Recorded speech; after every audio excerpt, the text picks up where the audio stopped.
بسم اللہ الرحمن الرحیم۔ گفتگو کا سلسلہ سورہ مبارکہ نور اور سورہ مبارکہ نور میں بھی بالعموم ایک سورہ نور سے متعلق کچھ مضامین جو مقدماتی مضامین تھے ان کو بیان کیا، واقعہ افک کو بیان کیا، اور اس کا جو ایک معروف عنوان ہے واقعہ افک کا جناب عائشہ کے ساتھ، اس کا رد پیش کیا، اور باقی جو ہے وہ سورہ نور میں جو اسلام کے معاشرتی مسائل اور معاشرتی نظام سے مربوط جو مسائل ہیں اس کو بیان کر رہے تھے، اور وہی سلسلہ جاری و ساری ہے۔ ہمارے پاس جو قرآن مجید کی آیات آئی تھیں وہ اسلامی معاشرے کی کچھ خد و خال کا اظہار تھا۔ میں نے پہلے بھی عرض کیا، دوبارہ عرض کروں گا، اسلامی معاشرے کا جو خد و خال ہے اس خد و خال میں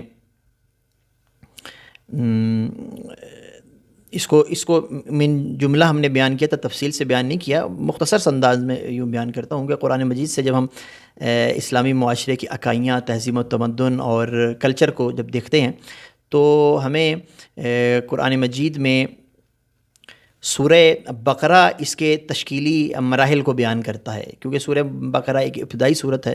سب سے پہلے وہ انسانوں کے گروہوں کو بیان کرتا ہے، اے بنی نوع انسان، تمہارے اندر منافق پائے جاتے ہیں، مومن پائے جاتے ہیں، کافر پائے جاتے ہیں جو الہی قوانین کو بالکل نہیں مانتے۔ اس کے بعد یعنی سورہ بقرہ میں انسانی معاشرے کی جو پریکٹیکل شکل ہے اس کو تفصیل سے بیان کیا گیا ہے۔ پھر اس میں بالعموم کیونکہ پہلا مخاطب مدینہ کے لوگ تھے تو مدینہ کے لوگوں کی اقسام کو بیان کیا جاتا ہے جو پھر پوری دنیا پر تطبیق بھی رکھتی ہیں۔ اس کے بعد کا جو سلسلہ ہے وہ جو اس کا اگلا سلسلہ ہے، اگلا جو ہے وہ مدینہ میں ہی جو باقی لوگ تھے جیسے یہودی ہیں، تو یہودیوں نے جو اپنے بارے میں کچھ معروف کیا ہوا تھا اس کو بیان کیا اور ان کے کچھ خصوصیات بھی بیان کی، اور پھر انہوں نے اپنے بارے میں جو غلط بیانیاں کی ہوئی تھیں اس کو پھر کھولا سورہ بقرہ میں۔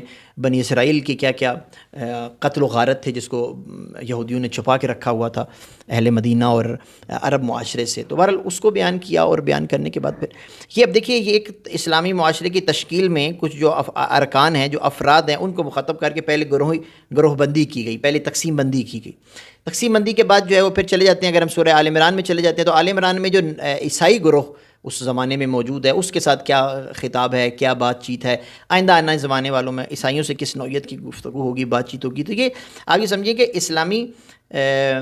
اسلامی معاشرے کی تشکیل کے لیے جو کچھ ابتدائی باتیں ہیں سورہ بقرہ میں اور سورہ آل عمران میں بیان ہوتی ہیں۔ پھر سورہ نساء اور سورہ نساء میں جب ہم جاتے ہیں تو سورہ نساء میں آپ یہ دیکھیے کہ سورہ نساء کے اندر جو معاشرے کی پریکٹیکل امور ہیں اس کو بیان کی جاتی ہے۔ یعنی اگر ہم کہیں نا قرآن مجید نے کہاں خد و خال بیان کیے ہیں تو مکی صورتوں میں تو ہمیں نظر آتا ہے کہ فکری اسلامی معاشرے کی فکری مباحث کو بیان کیا، اس کو چھوڑ دیجئے، وہ الگ موضوع تھا جس کو ہم نے پہلے بیان کر دیا۔ مدنی صورتوں میں آتے ہیں تو پھر اس طریقے سے قرآن مجید کچھ ٹکڑے الگ الگ صورتوں میں ضرورت کے مطابق جو ہے وہ ساتھ ساتھ بیان کرتا ہے۔ اسی طریقے سے اگر ہم سورہ مائدہ میں چلے جائیں تو سورہ مائدہ میں حکمرانی کے اصول، جیسے 28ویں پارے میں اگر جاتے ہیں پورا 28واں پارہ جو ہے وہ ان مضامین سے بھرا ہوا ہے، اور اسی طریقے سے سورہ مائدہ میں حکمرانی کے اصول جو ہے، خلافت الہی، نبوت کے بعد خلافت کا عنوان، امامت کا عنوان، آیہ تبلیغ، آیہ منزلت، اور تمام کی تمام جو ولایت اور ولی اللہ سے مربوط آیات ہے وہ پھر یہ اسلامی معاشرے کا خد و خال کو ہی بیان کر رہا ہے۔ یعنی ابتدائی مرحلہ بقرہ میں بیان ہوا سورہ بقرہ میں، پھر اس کے بعد اگلا مرحلہ سورہ آل عمران میں بیان ہوا، اس سے اگلا مرحلہ سورہ نساء میں بیان ہوا، اور تکمیل جو ہے تکمیلی مراحل سورہ مائدہ میں بیان ہوتے ہیں۔ اس کے بعد سورہ اگر ہم چلے جائیں سورہ اعراف اور سورہ انفال تو مکی صورتیں ہیں، طولانی مکی صورتیں ہیں، اس کے اندر مبانی کو بیان کیا، اس کو چھوڑ دیجئے۔ پھر سورہ توبہ اور سورہ انفال کے اندر اسلامی تہذیب و تمدن کو خراب کرنے والے جو عناصر منافقین ہیں اور کفار ہیں ان کو تفصیل سے بیان کیا گیا ہے، ان سے کیسے رویہ اختیار کرنا ہے، ان سے کس طریقے سے تعاملات کرنے ہیں، معاملات کس نوعیت کے کرنے ہیں۔ یوں تقریباً آگے سمجھیں کہ اسلامی معاشرے کے خد و خال کو ان صورتوں میں اس طریقے سے بیان کیا گیا ہے۔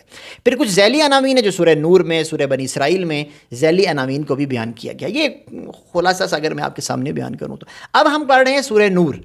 اب سورہ نور کے اندر اگر ہم نے کوئی بھی اسلامی معاشرے کے مسائل کو ڈسکس کرنا ہے تو وہ جزوی مسائل ہیں، بس یہ عرض کرنا چاہ رہا ہوں، جائے گا ہمیں پتہ ہو۔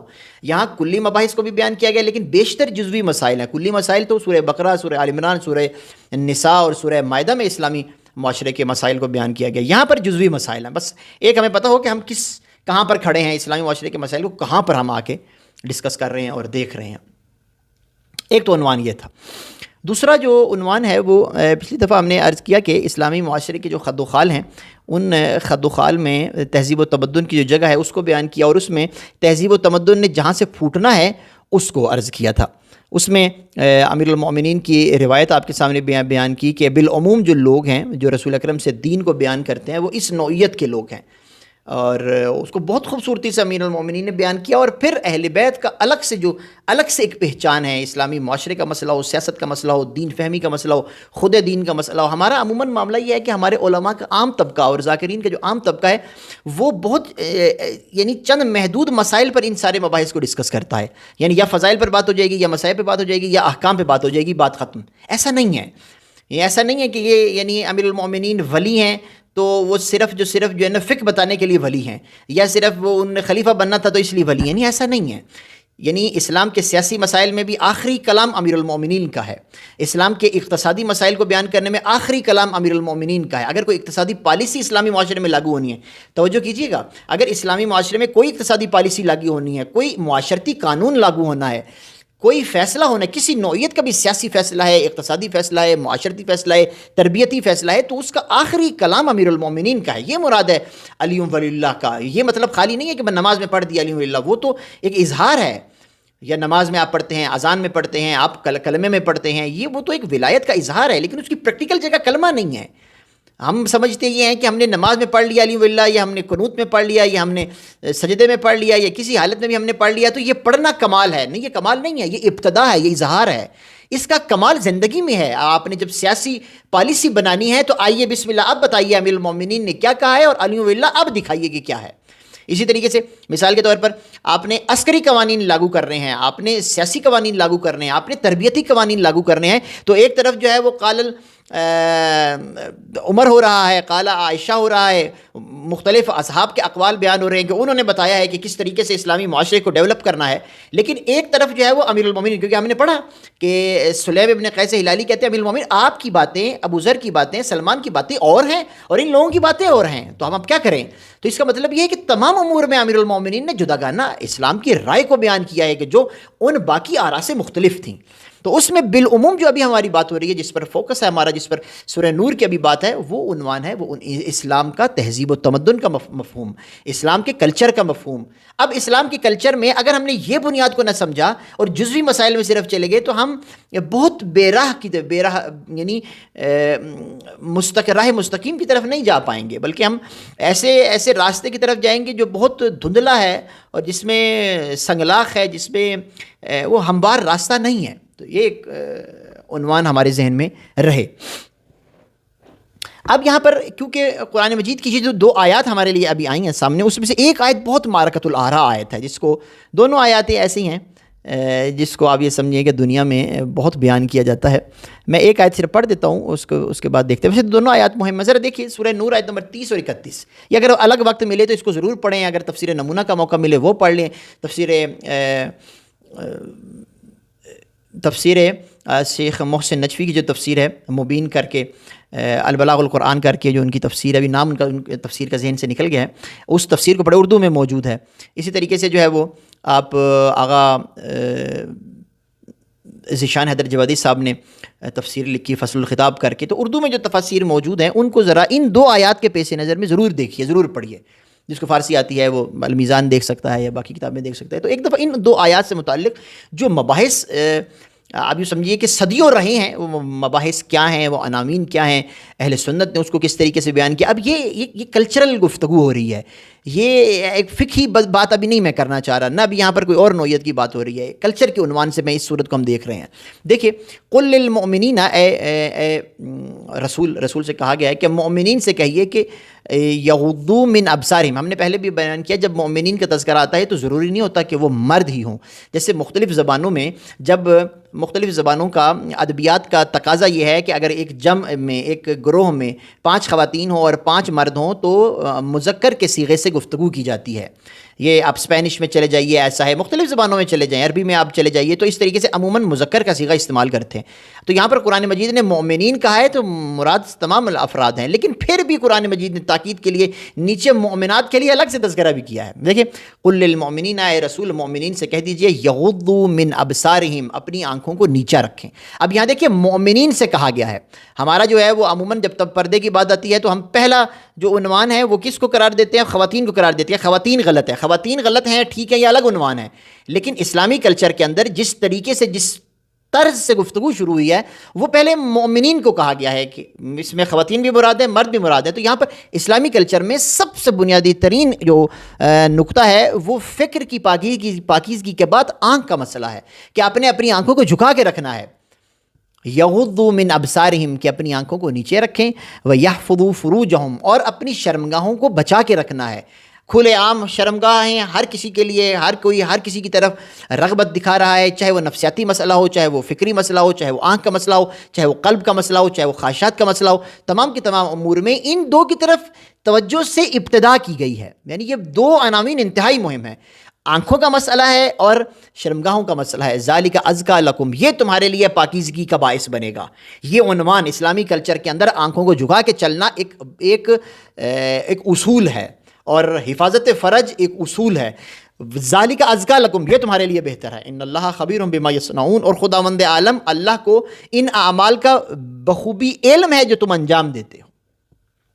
آگے دیکھیے، بس میں مکمل آیت نہیں پڑھتا، صرف چند اس کے ٹکڑے پڑھتا. دیکھیے وَقُلْ لِلْمُؤْمِنِينَ اور وَلِلْمُؤْمِنَاتِ، اور مؤمنات سے بھی گزارش کی گئی ہے، امر کیا گیا ہے، مؤمنات کو بھی کہا گیا ہے. کیا کہا گیا ہے؟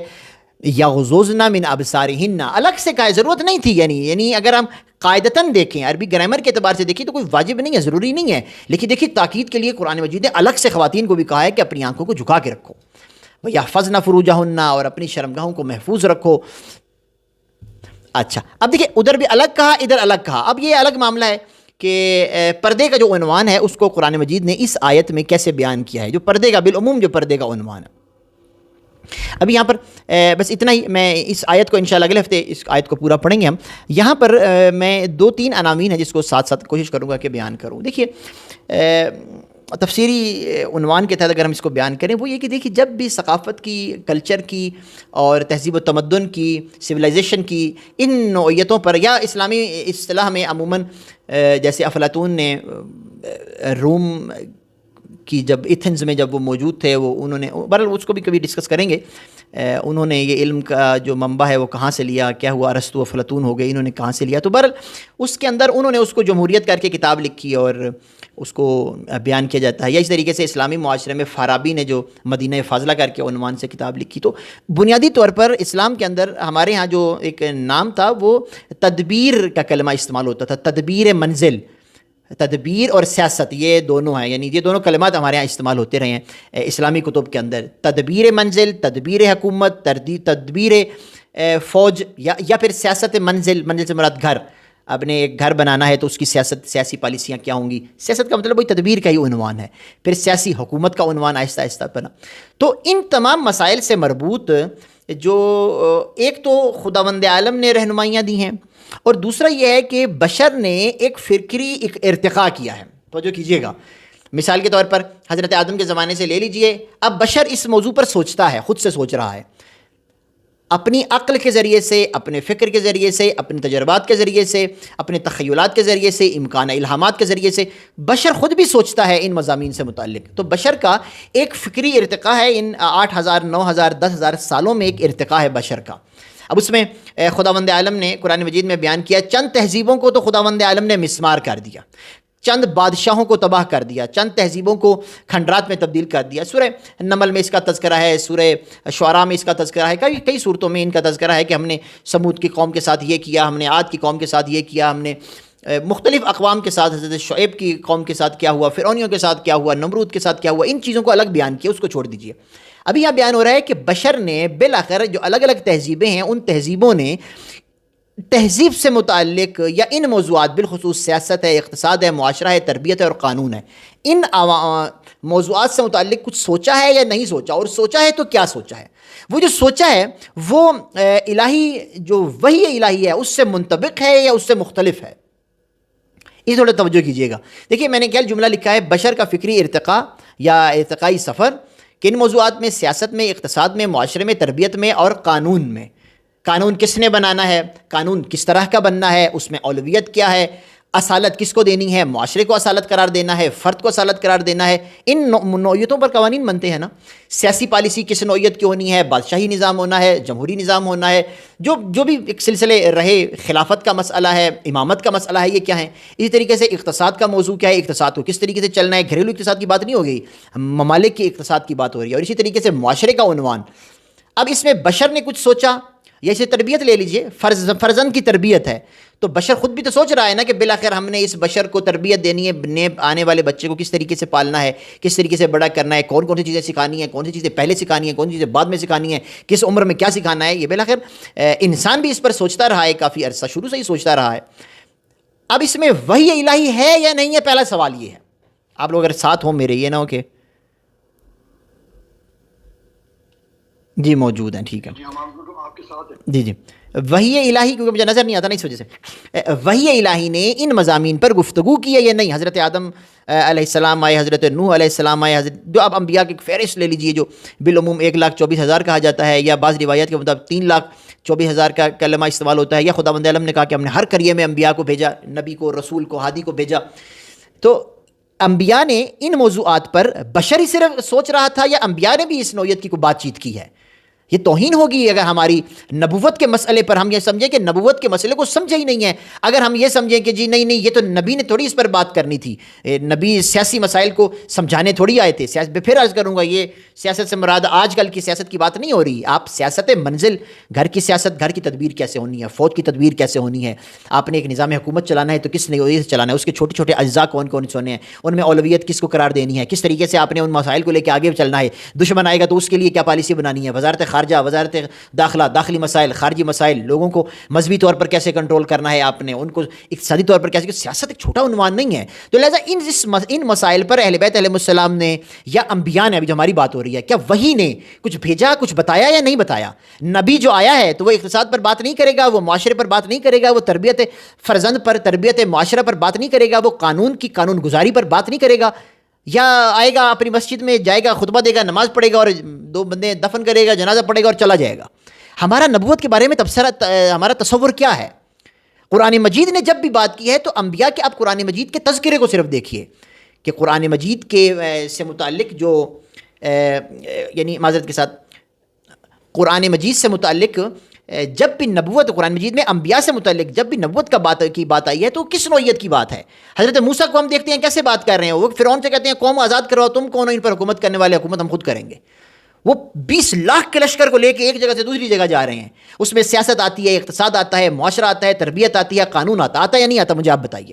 حضرت نوح کے اس سفر کو جو قرآن نے بیان کیا ہے، حضرت نوح کی اس گفتگو کو جو قرآن مجید نے بیان کی ہے، یا حضرت صالح کو لے لیجئے، حضرت ہود کو لے لیجئے، آپ کسی بھی نبی رسول اکرم کو لے لیجئے، تو ہمیں محسوس نہیں معلوم کہ کہاں سے ہمارے دماغوں میں، ہمارے بچوں کے دماغوں میں، کس سلیبس کے ذریعے سے ہمارے بچوں کے دماغوں میں ہم نبوت کو پتہ نہیں کس نوعیت کا مسئلہ سمجھا ہے. خداوند عالم نے سورہ نمل کو پڑھی ہے، خداوند عالم کہتا ہے ہم نے انبیاء کو علم دیا. دیکھیے علم ایک چھوٹا عنوان نہیں ہے. ہم 20 سال 25 سال پڑھتے ہیں جا کے کسی میتھ میں، کسی فزکس میں، 4 چیزیں ہمیں پتہ ہوتی ہیں، وہ 50 سال بعد وہ بھی ریجیکٹ ہو جاتی ہیں، وہ ٹھیک ہے یا نہیں ٹھیک. خداوند عالم خالق کائنات کسی کو کہہ رہا ہے میں نے علم دیا، وہ موجود ہے ایک معاشرے کے اندر. وہ ہمارے پاس 4 علم نہیں ہے، ہم تبصرے کر رہے ہوتے ہیں، جی یوں ایسا ہے، فلانا ایسا ہے، ہم تبصرے کرتے ہیں. جس کو خدا علم دے دے، دیکھیں اہل بیت کو چھوڑ دیجیے، اہل بیت تو بہت افضل ہیں. ہم انبیاء کی ابھی بات کر رہے ہیں کہ انبیاء ایک معاشرے میں اتر رہے ہیں. کیا یہ نبی سیاست پر، سیاسی مسائل پر، اقتصادی مسائل پر رائے نہیں رکھتا ہوگا اللہ کے دیے ہوئے علم کے مطابق کہ جو معجزے بھی کر رہا ہے؟ اگر وہ اس علم کے ساتھ جو اللہ نے اس کو دیا ہے، اگر وہ آتا ہے اور ایک معاشرہ سازی کی بات کرتا ہے، توجہ کیجیے گا، معاشرہ سازی کی بات کرتا ہے، تو اس کی بات پہ کتنی جامعیت ہوگی. یعنی وہ تربیت پر جو اس کی گفتگو معصوم گفتگو ہوگی، تربیت پر معصوم گفتگو کرے گا، وہ قانون پر معصوم گفتگو کرے گا.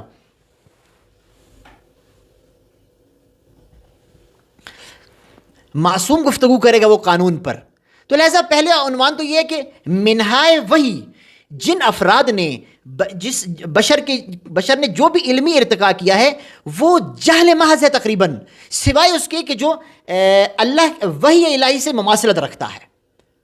یہ بات ذہن میں رکھیے گا، وہ قابل تقلید نہیں ہے۔ اب میں یہاں عرض کروں گا، اب ہم مثال کے طور پر چین کی تہذیب میں جاتے ہیں تو ہمیں کنفیوشزم ملتا ہے، ہم ایتھنز کی تہذیب میں جاتے ہیں تو ہمیں وہاں ارسطو اور افلاطون کے کچھ نظریات یا سقراط کے نظریات ملتے ہیں۔ ہندوازم میں چلے جائیں، ہند کے اندر ہندوازم مراد نہیں ہے، ہند کے اندر چلے جائیں تو ہمیں کچھ مثبت باتیں ملتی ہیں۔ اسی طریقے سے اگر ہم فارس میں چلے جائیں تو ہمیں کچھ مثبت باتیں ملتی ہیں۔ اسی طریقے سے افریقہ کے اندر چلے جائیں تو ہمیں کچھ مثبت باتیں ملتی ہیں۔ یہ مثبت باتیں کہاں سے آئی ہیں؟ یہ یعنی خدا گواہ ہے، یہ مثبت باتیں انبیاء الہی کی میراث ہے جو لوگوں تک پہنچی ہے۔ حضرت یعنی ایتھنس کے بارے میں جتنا کہا گیا، جائیے نیٹ پہ سرچ کیجئے، دیکھیے ایتھنس کے بارے میں جتنا کہا گیا، جو پوری دنیا میں آج کل بتایا جاتا ہے افلاطون تھا، یوں تھا، وہ سارے شاگرد ہیں کس کے؟ سقراط کے۔ اور سقراط کس کا شاگرد ہے؟ اخنوک کا۔ اخنوک کون ہے؟ حضرت ادریس۔ تو اللہ کے نظام میں کائنات کو بنا دیا، اور کائنات میں بشر خود اپنی تہذیب بنا رہا ہے، بشر خود اپنا معاشرہ بنا رہا ہے، بشر خود اپنے قوانین بنا رہا ہے، بشر خود اپنی تربیتی اصول بنا رہا ہے، بشر خود اپنے اقتصاد بنا رہا ہے۔ ایسا ہے؟ نہیں ہے ایسا۔ خداوند عالم نے کائنات کی تخلیق ہی ایسی نہیں کی۔ خداوند عالم نے معلمین بشر کو بھیجا ہے۔ ہاں، کچھ لوگوں نے ان معلمین کو نقصان پہنچا کر تباہی مچائی، کچھ لوگوں نے ان معلمین کو سروں کا تاج بنایا اور ارتقا پایا۔ یہ عنوان ہے جو بہت ضروری تھا آج یہاں پر بیان کرنا۔ دیکھیں دوسرا عنوان ہے قدیم تہذیبوں کے مشاہیر نے جو کچھ بیان کیا ہے وہ پوری تفصیل ہے۔ مثال کے طور پر جیسے افلاطون کی بات لے لیتے ہیں کہ حکومت، افلاطون نے بات کی نا، حکومت کس کو کرنی چاہیے، افراد کو، اس معاشرے میں موجودہ افراد کو کتنے حصوں میں تقسیم کر کے تعلیم کو کیسے نافذ کرنا ہے، اس طبقے کو یہ پڑھانا ہے، اس کے طبقے کو یہ پڑھانا ہے۔ یہ سب باتیں ہمیں لگتا ہے کہ سقراط بیان کر رہا ہے، ہمیں لگتا ہے کہ افلاطون بیان کر رہا ہے۔ ایسا نہیں ہے، یہ وحی سے حاصل ہونے والے کچھ ٹکڑے ہیں جو غیر منظم ہم تک پہنچے ہیں۔ معذرت کے ساتھ آپ اگر کہوں آپ ناراض ہوں گے غیر منظم، تو ہمارے پاس تو اہل بیت کا کلام بھی غیر منظم ہی پہنچا ہے۔ ہمارے پاس ٹائم جو نہیں ہے، انہوں نے تو صحیح بیان کیا، ہم نے اس کی تقسیم بندی نہیں کی۔ تو بشر کی علمی میراث میں انبیاء الہی ہی اس کے اصل وارث ہیں۔ اسلامی تہذیب و تمدن یہاں سے پنپتا ہے۔ اسلامی تہذیب و تمدن میں خداوند عالم نے سب سے پہلے مسجود ملائک کو پیدا کیا ہے، معلم پہلے پیدا کیا ہے، جن کی تربیت کرنی ہے وہ بعد میں پیدا ہوئے ہیں، پھر امتحان کا سلسلہ شروع کیا ہے۔ اچھا، اب یہاں پر کیا میں جو بس ایک اور گزارش ہے وہ کر لوں، پھر اس کے بعد چلتا ہوں اگلے عنوان کی طرف۔ ذرا توجہ کیجئے گا، یہ چھوٹا سا ایک ابھی بنایا تھا کہ ایک دفعہ سمجھ میں آ جائے۔ دیکھیں خداوند عالم نے، ابھی بات ہو رہی ہے وحی الہی کی، وحی الہی کے ذریعے سے جو چیزیں آئی ہیں وہ تو 100% ٹھیک ہے نا۔ تو وحی الہی کے ذریعے سے ہی تہذیب و تمدن کا ارتقا ہوگا، وحی الہی کے ذریعے سے ہی سیاست کا ارتقا ہوگا، وحی الہی کے ذریعے سے ہی اقتصاد کا ارتقا ہوگا۔ یہ ہم پہلے دین کو ایسا سمجھیں۔ مشکل ہماری یہ ہے کہ ہمارے یہاں جو مجالس کا سلسلہ ہے وہ فضائل پر مشتمل ہے اور مسائل پر مشتمل ہے، یہ عنوان ہماری زندگیوں سے مربوط ہی نہیں ہے، تو لہٰذا دین کا ہمارے ساتھ ڈائریکٹ کوئی ربط ہی نہیں ہے۔ ایسا ہے نہیں، دین آیا نہیں ہے اس کام کے لیے کہ دین آئے اور فضائل بیان کیے جائیں، دین آئے تو مسائل بیان کیے جائیں، بات ختم۔ ایسا نہیں ہے۔ یہ مسائب اور فضائل اس لیے ہیں کہ اتنی بڑی ہستیاں کہ اللہ تبارک و تعالیٰ نے جن کو سیاست معصوم دی، جن کو اقتصاد معصوم دی، جن کو وحی دی، جن کو علم عطا کیا، اتنی بڑی شخصیات کو ہم نے ضائع کر دیا۔ یہاں گریہ بنتا ہے، یہاں فضائل بنتے ہیں، لہذا جو ان کو دیا اور جو انہوں نے ہم تک پہنچانا ہے وہ کیا ہے، اس کی طرف بھی تو کسی نے توجہ کرنی ہے نا، کہ امام حسین علیہ السلام کے سینہ اقدس میں کیا تھا جو انہوں نے بیان کرنا تھا، امام علی علیہ السلام کے سینہ اقدس میں وہ تھا کیا جو انہوں نے بیان کرنا تھا۔ اس میں سے چند مسائل سیاست کے تھے، چند مسائل احکام کے تھے، چند مسائل دین کے تھے، چند مسائل آخرت کے تھے، چند مسائل اس کائنات کے راز کے تھے، چند مسائل وجودی مسائل تھے، چند خدا سے راز و نیاز کا انداز تھا۔ پر ایک پورا اس کو عموماً بیان کرتے ہیں، اور مصائب اس بات پر کہ کیوں ان جیسی قیمتی ہستیوں کو ضائع کر دیا گیا اور ان سے استفادہ نہ ہوا۔ یہ عنوان ہے مصائب کا۔ دیکھیے خداوند عالم نے بشر کو عقل دی ہے، اور عقل کے 3 تقسیم بندیاں کی ہیں۔ ادھر تھوڑا میں اس کو چاہوں گا ایک تو گراف پڑھ دوں، تقریباً میرے خیال سے آپ سمجھ ہی جائیں گے۔ دیکھیے گا، سب سے پہلی عقل حیوانی ہے جو ضروری ہے انسان کے اندر۔ عقل حیوانی نہیں ہوگے تو ضرورتیں جو ابتدائی ضرورتیں ہیں وہ پوری نہیں ہوں گی، تو سب سے پہلے عقل حیوانی ہے، دوسرا عقل جو ہے عقل انسانی ہے، اور تیسرا عقل برتر ہے۔ عقل حیوانی انسانی ضروریات سے متعلق ہے بالعموم، عقل انسانی سہولیات سے، پہلی ضروریات سے متعلق ہے، دوسری سہولیات سے متعلق ہے، اور تیسری جو عقل ہے وہ نور الہی سے متعلق ہے۔ اچھا، جو پچھلی 2 ہیں وہ بھی نور ہی ہیں، لیکن ان دونوں سے عبور کر کے ہم نے آگے جانا ہے، رکنا نہیں ہے، لیکن بشر عموماً رک جاتا ہے۔ اب یہاں پر توجہ کیجئے گا، عنوان کیا ہے؟ انسان کی عقل کی اقسام اور بننے والا معاشرہ۔ پہلے عقل کو پہلے سمجھ لیجئے. یہاں پر میں روکتا ہوں ایک دفعہ. عقل حیوانی یعنی وہ عقل کے جو کھانا سکھاتی ہے، جو بیٹھنا سکھاتی ہے، جو اپنے آپ کا بچاؤ سکھاتی ہے، جو پیاس اور بھوک اور شہوت اور ان نوعیتوں پر مشتمل ہوتی ہے، یہ انسانی عقل ہے کہ جو اس کا بنیادی ہدف یہ ہے کہ انسان اپنے آپ کو زندہ رکھ سکے. اس کے اندر کوئی ارتقاء کا عنوان ہے، توجہ کیجیے گا، تیسرا عنوان، اس کے اندر کوئی ارتقاء کا عنوان ہے تو اس کے اندر ارتقاء نہیں ہوتا. یہ جیسا ہے ویسے کا ویسا ہی رہتا ہے، اس میں ارتقائی شکل نہیں ہے، شکلیں بدلتی رہتی ہیں، ارتقاء نہیں ہوتا. نتیجتاً اس نے فنا ہونا ہے کیونکہ اس کے اندر ارتقاء نہیں ہے. کیا یہ عقل کسی تہذیب و تمدن کو ڈیولپ کر سکتی ہے؟ نہیں کر سکتی. تو پہلی عقل کو ہم نے بیان کر دیا. دوبارہ عرض کر دوں مختصر انداز میں، عقل حیوانی جو ضرورت کی بنیاد پر ہوتی ہے، اس کا ہدف زندہ رہنا ہے، اور اسی طریقے سے ارتقاء اس میں ممکن نہیں ہوتا، اس نے فنا ہونا ہوتا ہے، اور اس سے تہذیب پنپتی نہیں ہے. آگے دیکھیے، دوسری جو عقل ہے وہ انسان کی انسانی عقل ہے، یعنی محض مادے سے متعلق عقل ہے. اس کا جو ہدف ہے وہ سہولیات کی فراہمی ہے. آپ نے فرش بنا لیا، آپ نے چھت بنا لی، آپ نے بجلی بنا لی، آپ نے کشتی بنا لی، آپ نے گاڑی بنا لی. انسان کو خداوند عالم نے عقل دی ہے جو پچھلی عقل سے برتر ہے. یہ جانور سے الگ کر دیتی ہے انسان کو. یہ اپنی ارتقائی شکل پکڑتا ہے، مادی ارتقائی شکل پکڑتا ہے. اس کا ہدف بنیادی طور پر سہولیات کی فراہمی ہے. اس کے اندر ارتقاء ہوتا ہے نہیں ہوتا، ظاہری مادی ارتقاء ہوتا ہے لیکن خامیوں کے ساتھ. انسان نے بم بنا لیا، خامیوں کے ساتھ. ارتقاء ہوا علمی لیکن خامیوں کے ساتھ. انسان نے دوائیاں بنا لی، خامیوں کے ساتھ. انسان نے جتنا بھی ارتقاء کیا ہے اس عقل کے ذریعے سے وہ اپنی خامیوں کے ساتھ ساتھ ہے. اس کا نتیجہ کیا ہے؟ اس نے نتیجتاً فانی ہونا ہے، فنا ہونا ہے. وجہ یہ ہے کہ یہ محض مادہ ہے، تو مادے کا بننا ہی اس کے فنا کی علامت ہے. تہذیب و تمدن اس عقل تہذیب و تمدن کو ڈیولپ کرتی ہے یا نہیں کرتی؟ مسلسل کوششیں کرتی رہی ہے، مسلسل تہذیب و تمدن اس نے بنائے ہیں، لیکن یہ تہذیب و تمدن ناکامیوں کی طرف جاتا گیا ہے. مثال کے طور پر آج دیکھ لیے، اگر یورپ کا معاشرہ اسی سے ارتقاء عروج پر ہے لیکن تہذیب و تمدن نہیں بنا پا رہا، بہت ٹوٹ ہو رہا ہے، کبھی کوئی مسئلہ ہے، کبھی کوئی مسئلہ ہے، کبھی گھریلو مسائل ہے، کبھی یعنی تہذیب و تمدن کی صحیح شکل نہیں بن پا رہی. آگے آ جائیے، عقل برتر. خداوند عالم نے انسان کو عقل برتر بھی دی، عقل حیوانی بھی دی جو ضروری ہے، عقل انسانی بھی دی جو ضروری ہے، عقل برتر بھی دی. اب معاملہ یہ ہے کہ عقل حیوانی کو انسان نے 10% یوز کرنا ہے، 15% یوز کرنا ہے. عقل انسانی کو 30% یوز کرنا ہے، عقل برتر کو 50% یوز کرنا ہے. اب معاملہ یہ ہے کہ اگر کوئی فرد عقل حیوانی کو 100% یوز کرے، عقل انسانی اور برتر کو یوز نہ کرے، تو قرآن مجید کہتا ہے کہ وہ جانور ہیں اور جانور سے ہی بدتر ہیں، تو وہ اس پیرائے میں ہے. وہ اگر کوئی عقل انسانی کو یوز کرے اور عقل برتر کو یوز نہ کرے، تو خدا کا علم کہتا ہے کہ ایسے لوگوں کے لیے تو یہی دنیا کافی ہے، آخرت میں ان کا کوئی حصہ نہیں ہے. اب توجہ کیجیے گا، خداوند عالم نے میں یہ سب اسلامی معاشرے کی بنیاد پر بات کر رہا ہوں. اسلامی معاشرے کے جو قوانین بنتے ہیں وہ ان اصولوں کی بنیاد پر بنتے ہیں. دیکھیں، عقل برتر خداوند عالم نے انسان کو دے دی. عقل برتر کا ہدف کیا ہے؟ وجود کا ارتقاء، وجود کا بقا اور وجود کا ارتقاء. کیا انسان اس مادے میں رہ کر اپنا بقا اور ارتقاء کر سکتا ہے؟ کر ہی نہیں سکتا. تو اس کا ارتقاء کیسے ہوگا؟ انحلال وجود ہوگا. یعنی انسان کی تشکیل ہی ایسی کی گئی ہے کہ اس نے کچھ عرصہ مادہ میں رہنا ہے اور کچھ عرصے بعد اس مادے کو چھوڑ دینا ہے. مادے کو چھوڑنا اس کی ارتقائی شکل ہے. نتیجہ کیا ہے اس کا؟ یہ فانی نہیں ہے، یہ بقائے ابدی کی طرف جاتا ہے. بقائے ابدی کی طرف، اس کا وجود بقائے ابدی کی طرف جاتا ہے. اچھا، تہذیب و تمدن آیا اس عقل کے ذریعے سے تہذیب و تمدن بنایا جا سکتا ہے، تو الہی نور کے سائے میں کیونکہ یہ روب ارتقاء ہے، تو یہ تہذیب و تمدن بنانے کے لیے اس اہل ہے یہ عقل.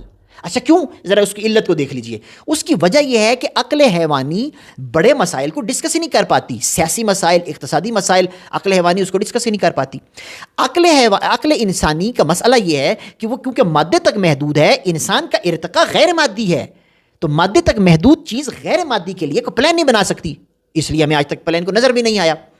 عقل برتر کیونکہ پچھلے دونوں عقلوں کو بھی شامل ہے، ان کے تجربات کو لیے ہوئے ہیں، تو اس کے تمام تر جو فیصلے ہوتے ہیں وہ ارتقاء انسان کے لیے ہوتے ہیں. اب جب ارتقاء انسان کے لیے ہوتے ہیں تو بقائے ابدی کے لیے وہ اس اہل ہے کہ وہ کسی معاشرے کی تشکیل کرے، وہ اس اہل ہے کہ کوئی سیاسی پالیسی دے، وہ اس اہل ہے کہ کوئی اقتصادی پالیسی دے، وہ اس اہل ہے کہ کوئی قانون بنائے. کیونکہ بندروں کو اجازت دے دے کہ وہ ہمارے لیے قانون بنائیں؟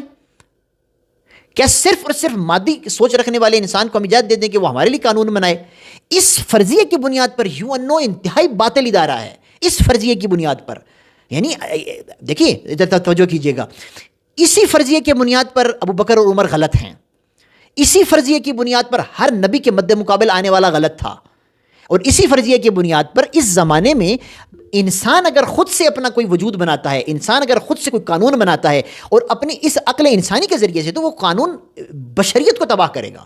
تو لہٰذا ضروری ہے عقلی طور پر، علمی طور پر، فکری طور پر کہ رسول اکرم کے نمائندے وہ ہستیاں ہوں کہ جو اس عقل برتر کا کمال ہوں، اور جو بشریت کو اس وجود کے انحلال سے لے کر بقائے ابدی تک لے کے جائیں۔ تو قانون انہوں نے بنانا ہے، اس کے علاوہ کوئی بلا قانون بنا سکتا ہے؟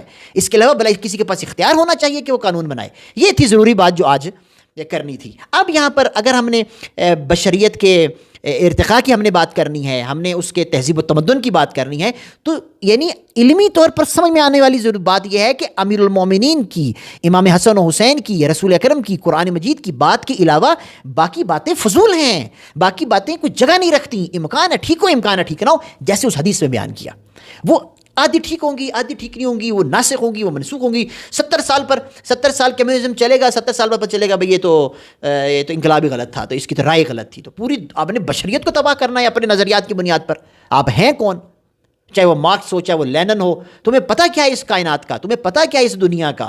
وہ برگسا ہو، وہ کانٹ ہو، وہ ہیگل ہو، وہ جتنے بھی افراد ہوں، وہ محدود لوگ ہیں اور محدود نظریات ہی انہوں نے دیے ہیں، اور ثابت کیا دنیا نے کہ ان کی آراء باطل آراء ہوئیں، کچھ باتیں ٹھیک ہوئیں، کچھ باتیں غلط ہوئیں۔ کیا کچھ باتیں ٹھیک اور کچھ باتیں، ہم جب کسی ڈاکٹر کے پاس جاتے ہیں تو ایسے ڈاکٹر کے پاس تو نہیں جاتے جس کو آدھی بات کا پتہ ہو۔ تو ہم نے اس کائنات کے نظام کو کیسے ہم نے ان افراد کے ہاتھ میں دے دیا کہ جو خود غرض بھی ہیں، جو مادی بھی ہیں، جو مادہ پرست بھی ہیں، اور جو دوسروں پر ظلم بھی کرتے ہیں، اور ہم کہیں تم ہمارے لیے قانون بناؤ۔ کیسے قانون بنے گا؟ یہ ہے علی ولی اللہ کا حقیقی مفہوم۔ اب سر اس کو میں قرآنی آیت کے ذیل میں بیان کروں گا۔ سورہ آل عمران ہے، آیت نمبر 83۔ بس یہ عنوان بیان کرتا ہوں، ہمارے پاس ٹائم ہے ہمارے پاس۔ سورہ آل عمران آیت نمبر 83، یہ 4-5 آیات آپ یہ سمجھیں کہ کمال ہیں۔ ان آیات نے آپ سمجھیے کہ اسلامی تہذیب و تمدن میں کس طریقے سے، یعنی سوچنا ہم نے کیسے وہ سکھایا ہے۔ اللہ کرے ہوں آپ لوگ غائب نہ ہو گئے ہوں۔ جی موجود ہے۔ بس یہ چند آیات میں آپ کے سامنے پڑھنا چاہتا ہوں، میری گفتگو ختم ہوگی۔ ذرا توجہ کیجیے گا، دیکھیں سورہ آل عمران آیت نمبر 83 کے اندر کیا کہہ رہا ہے خدا بند کیا کہہ رہا ہے؟ آفا غیر دین اللہ یبغون ولہ اسلم من فی السماوات والارض طوعا وکرہا والیہ یرجعون۔ کیا یہ لوگ، معاشرے کی بات ہو رہی ہے، کیا یہ لوگ اللہ کے دین کے سوا، ہم ان آیتوں کو نا ہم سمجھتے ہیں اس سے مراد اسلام ہے، ہم نے اس بہت چھوٹا لیا ہم نے ان آیات کو، ذرا توجہ کیجیے گا۔